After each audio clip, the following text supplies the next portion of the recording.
Hello to all the viewers and learners of NIOS.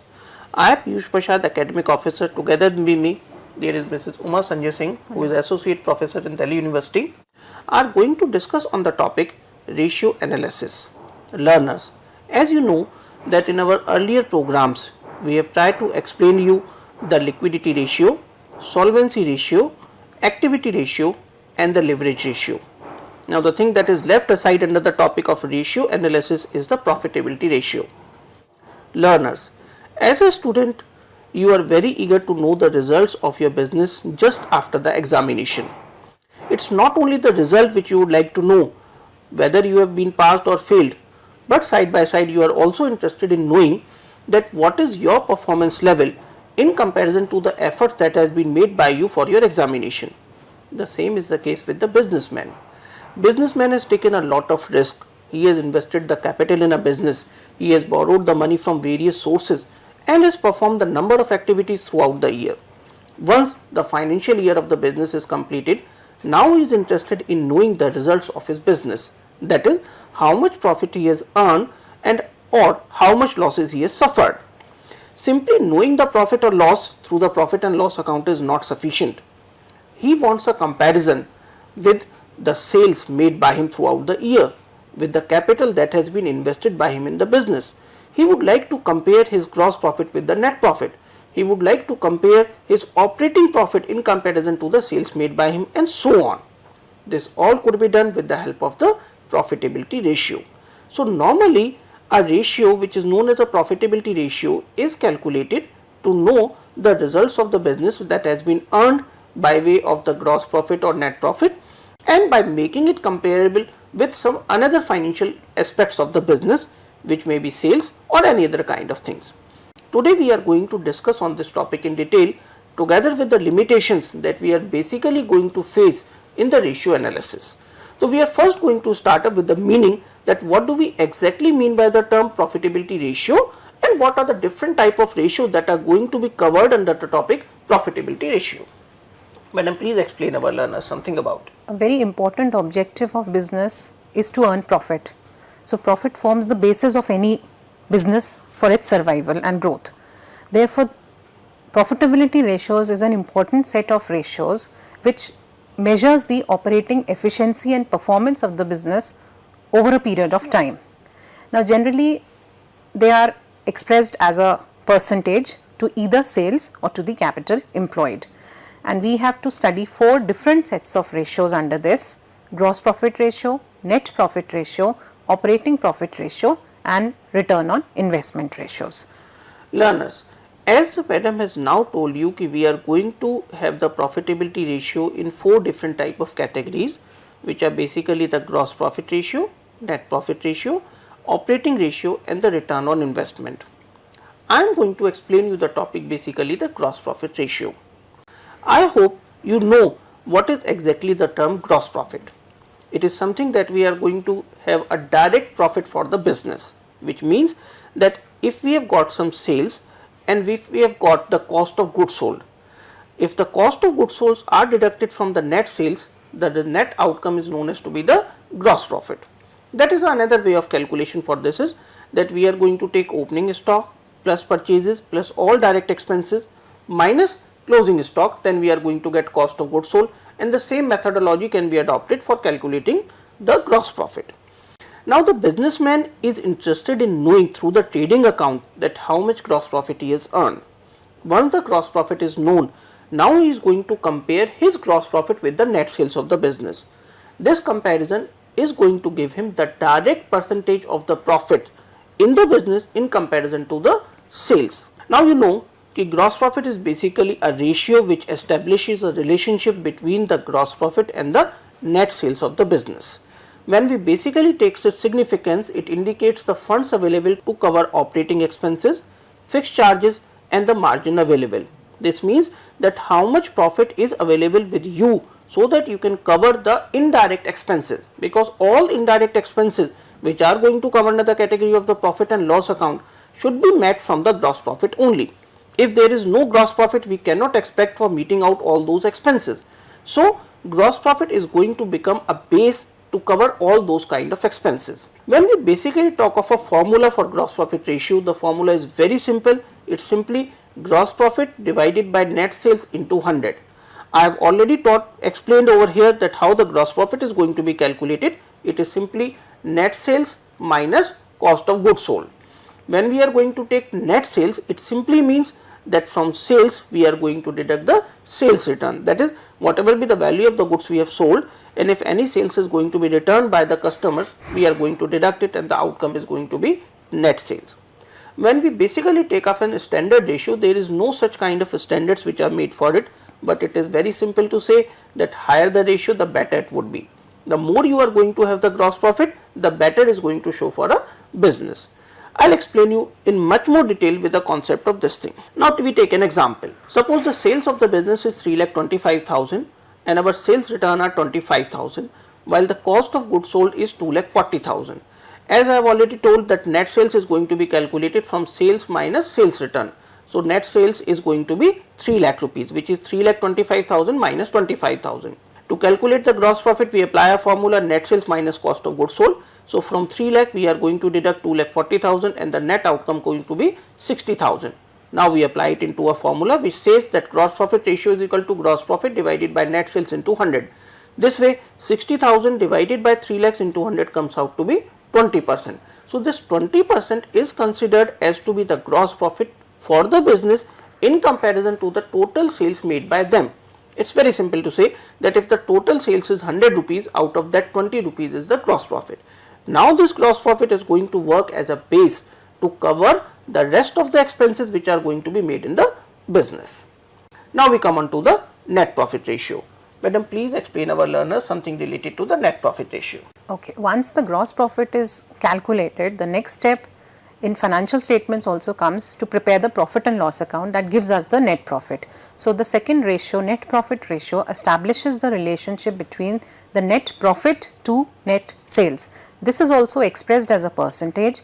Now we are finally interested in finding out that what is the proportion available to the final owners, to the shareholders, or we can say, because from gross profit, when you deduct all the administrative expenses, the selling and distribution expenses and other forms of losses, the final part that is available is the part that goes to the owners. So Here, what is the... I would like to intervene that once the gross profit is there with us, can you quote some example that what are the items that will be added to the gross profit and what are the items that are going to be deducted from the gross profit to get the net profit? Okay. Now when you have to compute your net profit, you take first of all the gross profit. From that you subtract the operating expenses, which includes your administrative expenses and the selling and distribution expenses, minus all kinds of other operating losses, and plus to that you add your non-operating incomes. That figure which comes out, that is referred to as the net profit, and when you divide it by net sales, that gives us the net profit ratio. There is no standard ratio to measure the net profit ratio.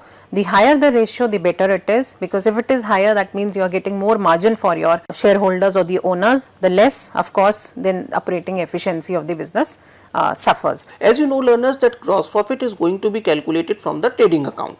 After this, we are going to prepare a profit and loss account which will help us in ascertaining the net profit of the business. So net profit is the only outcome which is going to increase or decrease the value of the capital in a business. In case if there is net loss, then we cannot calculate the net profit ratio, it will be net loss ratio, and it is going to decrease our capital for the business. Madam, can you quote some example or illustration with the help of which we can make it much more clear how do we calculate this net profit ratio? Okay. Now net profit ratio is computed as net profit upon net sales multiplied by 100, because we have to express it as a percentage. Let me take an example to explain this. Let us suppose that the net profit to the business is 45,000. The total sales made during the year are 6,40,000. The sales return have been 40,000. So now net profit is already defined to us, so we need not worry about it. Net sales would be the sales minus the sales return. So 6,40,000 minus 40,000, that gives us 6 lakh. So net profit 45,000 divided by net sales, which is 6 lakhs, multiplied by 100, and you get 7.5%. Supposing the total sales made are of rupees 100, then rupees 7.5 is the amount that finally goes to the owners. Okay. Now learners, I am going to explain you in a much more a differential way, suppose a business earns a gross loss, there is no gross profit. Do you expect that same kind of business may earn a net profit? It is possible, because as we have already told you that gross profit is simply a kind of deduction from the sales minus cost of goods sold. But if that business is not going to have that much of sales and the cost of goods sold is going to be high, definitely in that case the result will not be the gross profit, it will be a gross loss. On the other hand, if the same kind of business is going to have different type of activities where they are going to get the various kinds of incomes that are not directly related to the business, but somehow or another they are going to be added to the profit and loss account, like a discount received, commission received, rent received, interest on investment is going to be received, some kind of investment is made by them from where they are going to get the dividend. If all these things are going to be higher, then finally the gross profit can be converted into a net profit. So there is a possibility that even though a business is earning a gross loss, they can earn a net profit. But as we know, that business earning a gross profit can directly be converted into a net loss in case if their indirect expenses are going to be higher. In case if the indirect expenses are that much in proportion that they are not able to cover the cost of the gross profit, then in that case the business has to suffer a net loss. So finally, gross profit is basically a direct profit for a business, and net profit is a final outcome normally which is going to be added to the capital of the business, and up to some extent it is considered as to be the distributable profit for some business. In other cases they may have some more appropriation if they would like to make some reserves that are going to be made out of the net profit only, if they want to keep a part of the profit aside for some future provisions and so on, that is going to be also made from the net profit. So net profit is the final outcome which is going to be added or deducted from the capital the way the businessman wants.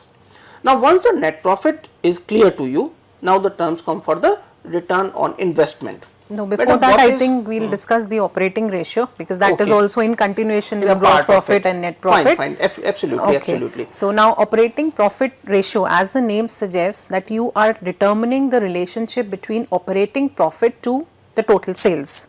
Now operating profit means the net results of the operation. What is the business dealing with? What is the business doing? What has been the net results of the operation? So the formula again is similar to what we've discussed in gross profit or net profit. So it is operating profit upon net sales into 100, and the purpose of calculating the operating ratio is to judge the overall efficiency of the operations of the business. But how is this operating profit determined? It is actually you club or you take the sum total of administrative expenses and the selling and distribution expenses, and this sum total when deducted from the gross profit, this gives you the operating profit. And the higher the ratio, the better it would be for the business, because if the operating profit increases, simultaneously the impact on the net profit also increases, and when the net profit increases, of course we've discussed earlier also that it gives more gross margin to the owners or to the proprietors. Now learners, as I have right now told you, there can be a gross profit in a business, but finally it could be converted into a net loss in case if the indirect expenses are more. Yeah. So this is one of the very important issue for each and every businessman, where they would exactly like to know what are the profit they are earning from their business operations. There are a number of activities which are performed by the businessman other than the business activities. So this is going to give you the profit with the help of gross profit itself, as the madam has told you right now, that from the gross profit if we only deduct the administrative and selling expenses, then we are going to get the operating profit. So it will establish a relationship between the business activities and the net sales. This is the sales we have made and these are the operations we have done. So with that way we can establish yes, exactly this is the profit we are earning from our business operations. As I have already told you, there can be number of activities performed by the business other than the business itself. Like I have told you, he has received the rent. A particular businessman is going to have a big business complex. He has kept 2 shops for his own business, while rest of the 8 or 10 shops he has given on a rent basis. His business is not running that much successfully, but he is getting quite a good sum of money by way of rent. Now all these things is going to increase his net profit, but this amount is not exactly the amount which he has earned from the business operations. There can be another example, like there is certain assets available in a business which are old, discarded, which he has purchased for some amount. Now he is going to sold those assets at some profit. A piece of land is going to be sold in a market at a profit. A portion of the building can be sold in a market at a profit, which is going to increase his overall profit, and that by that way the net profit will increase. But this is not the part of his business operations. So when we are going to take the operating ratio, at that time we are simply going to take all those things, that is the expenses which are basically related to the operations of the business. So be very careful. From gross profit you are simply going to deduct selling, distribution and administrative expenses which are necessary to meet out the business operations. Madam is going to explain you with the help of an example or illustration that how exactly this thing is going to work. Okay, let us take an example to see how this operating profit is calculated. Let us say that the sales for the firm are 3 lakh rupees, the gross profit are 1,20,000, administrative expenses amounts to 35,000, selling and distribution expenses turns out to be 25,000, loss by fire is 9,000 defined. The computation of operating profit ratio will require the calculations for operating profit and your net sales. So operating profit would be the gross profit, that is 1,20,000 minus the administrative expenses and minus the selling and distribution expenses. So 1,20,000 minus 30,000 minus 25,000, that gives us 60,000. Loss by fire is not an operational expense because this is not a routine, it's a accidental loss, so it is not a part of the operating expenditure performed by the business. So we will not include this operational expenses. So we get 60,000 as the amount for the operating profit. The sales are predefined. In case sales return were also given to us, so we would have taken the total sales minus the sales return, because so we have, yes, it would be deducted as per the formula. Yes, as per the formula. So you have net sales of 3 lakh already predefined in the question. So 60,000 upon 3 lakh multiplied by 100, this gives us 20%. So of the total sales made, 20% accounts for your operating profit. Learners, now we have explained you 3 things. One is the gross profit ratio, second is the net profit ratio, and third is the operating profit ratio. Now it's the time to come to explain you about the return on investment. Whenever a businessman is going to invest a money in a business, he is interested in knowing that exactly how much return he is getting on his investment. For a layman, we can say that this business is performing very well. Fine, they are performing very well. But have you ever compared the amount of efforts made by them to earn that profit, the amount of capital they have invested in the business to earn that profit? If we compare with that, we may came to know that business performance is not up to the mark. Suppose you study for an hour and you get 50% marks, it's fine. If you study for 10 hours and you are simply getting the same 50% marks, are you going to be satisfied? No, never. Because the investment or the labor which you have made in your studies is going to be much more in comparison to the marks which you have scored. Similarly, the businessman is interested in knowing that the amount of capital he has invested in a business, in comparison to that how much profit he is earning. Now when we are basically talking of the amount of capital, it doesn't mean that the amount which he has invested of his own, it also includes the long term loans which he has taken, which are going to be repaid after a long period of time. So these are all the matters to be taken into consideration, which we are going to explain you right now. The last ratio under the context of profitability ratio is the return on investment or return on capital employed or net profit to capital employed.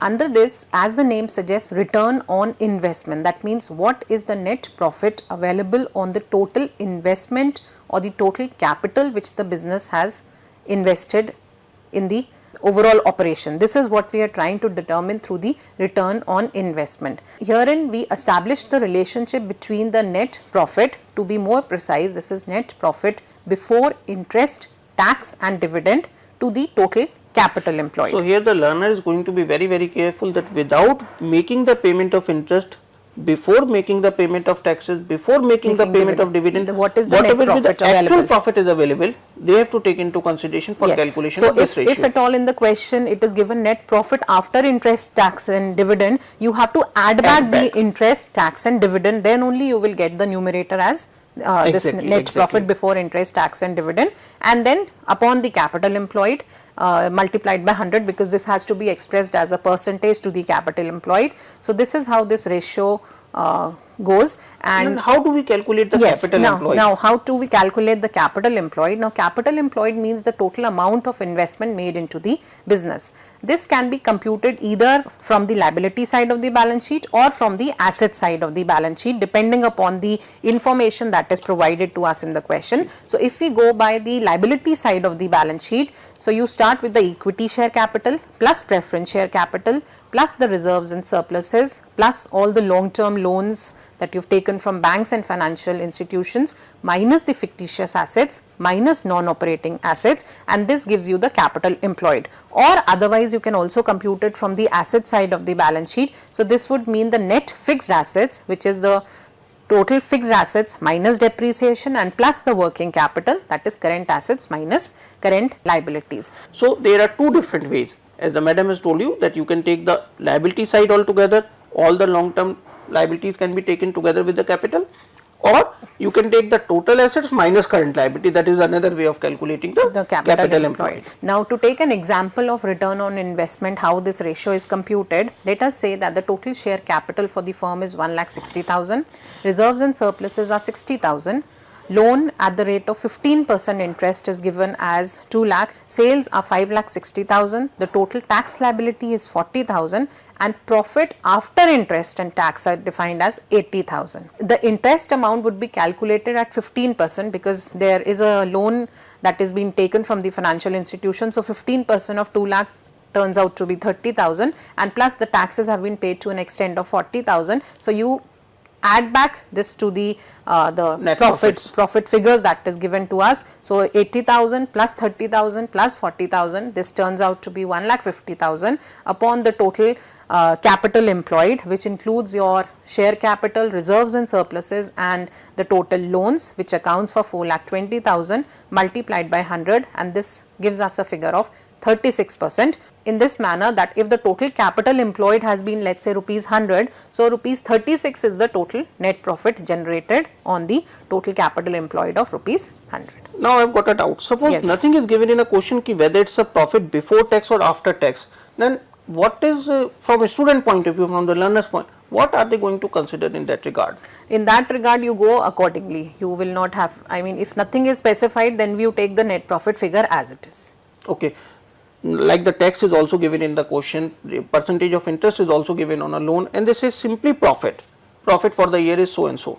Then in that case, I hope that profit itself is. If the interest amount is also defined, tax amount is also defined, then we assume that this profit that is given to us is net profit after interest, tax and dividend. So you have to again add back the interest and tax. And they should give a note while solving the question ki we have, this is a presumption they have made, so that they may be not a loss on their part ki they are going to lose a mark. So it's all depend upon your presumption, but in normally during the examination it is very clarified ki whether it's a before the taxes or after the taxes, each and everything is given. Okay. Now once you are able to know the return on investment and its importance, okay, this is basically the amount of profit which the businessman is going to earn on the total investment made by him in the business, which includes not only his capital but also the part of the loan which he has taken from an outside of the business and is going to be repaid after a long period of time. Now it's the time to come to know the limitations of the ratios. As you know, this is a man-made kind of thing. This ratio analysis is not a natural science. We are the one, those who have for our own convenience have generated this kind of things. So now there are some limitations, and as you know, these are the good points. You should also be aware of the limitations related to the ratios. Madam, can you throw some light on the limitations of the ratio analysis? Okay. Now we've discussed the different types of ratios that are used for the purpose of judging the financial statements, and in fact ratio analysis is an important technique of analyzing your financial statement. But in spite of the importance that is there, in spite of the fact that we have different varieties of ratios to judge the overall efficiency, but still there are certain lacunas, there are certain disadvantages, there are certain limitations which this ratio analysis contains. The very important limitation which this ratio analysis gives us is that it ignores the qualitative aspect. These ratios are computed on the quantitative information. So they are in terms of numerical relationships. They do not give us the qualitative aspects which the business might have. So the first limitation which these ratio analysis has is that it ignores the qualitative aspects. These ratios are based on the quantitative figures, numerical figures. They do not tell anything about the quality of business. It could have a very good goodwill. The technology that it is using could be the best among the industry. I think this is one of the very common limitations which we are going to face in our accounting also. Absolutely. It's not only a part of the ratio, yeah, not only a part but this of is the ratio. limitation of the accounting itself, that it does not specify anything related to the quality or the quantity. Because when we talk about profitability, we talk about the efficiency of the resources, we do not talk about these aspects of the qualitative nature, the location, the goodwill, the competent and trained workforce which the business has. So all these aspects also somewhere or the other contributes to the overall efficiency, contributes to the profitability, which are totally ignored when we talk about the ratio analysis. Another important limitation is it ignores the price level changes. So when you are making comparison of these ratios with the previous years, so if supposing during the previous year the profitability was this much and it has increased over the current year, now that increase we attribute, okay, the business was doing very well, the overall efficiency is good, but it is also a possibility that the profit has shot up because of the inflation rate. So this inflation aspect, the price level changes, has not been incorporated when you are analyzing the ratios for the current year, and we cannot solely contribute it to the efficiency with which the resources are being used. So this is another important limitation.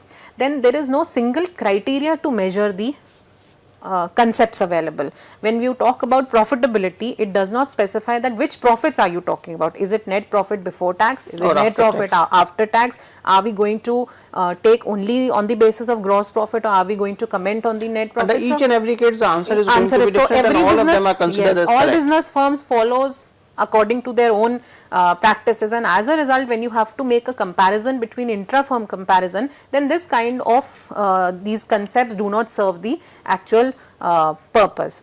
Also these ratios can sometimes give us misleading results if they are not based on accurate information, because you are actually using the financial statements which are already been prepared. So if these financial statements are inaccurately prepared, let's say the inventory had been overinflated, or the profits were inflated, so as a result these kind of impacts would be there in the ratio analysis as well, and of course then your ratio analysis would not give us the true picture which we are trying to It's something determine. like give and give out cases. If you put a garbage in, you are going to get Absolutely, the garbage out. yes. So we have gone through many kind of things. There are number of more limitations, but because of constraint of time, we are restricting ourselves up to these 4 limitations only, but there can be many more. So learners, you have already came to know all different type of ratios. As we have told, ratios are divided into 5 different type of categories. Each and every category of the ratio is going to have its subparts. So now you are aware exactly what is the ratio is, what are the significance of each and every ratio, what is the formula we are going to use at the time of calculating the ratio, and side by side we have told you the standards of the ratio. In some of the cases the standards are not given to us exact. So what we have taken is, we have taken higher or the lower as the base. I hope all these things are going to be very useful to you while solving your problems through the self-learning material. Now I am going to pay the thanks to Madam for being here with us and providing the useful information to our learners. Learners, you are going to be much more benefited by viewing this program and getting the benefit out of it. Thank you very much, ma'am. Thank you.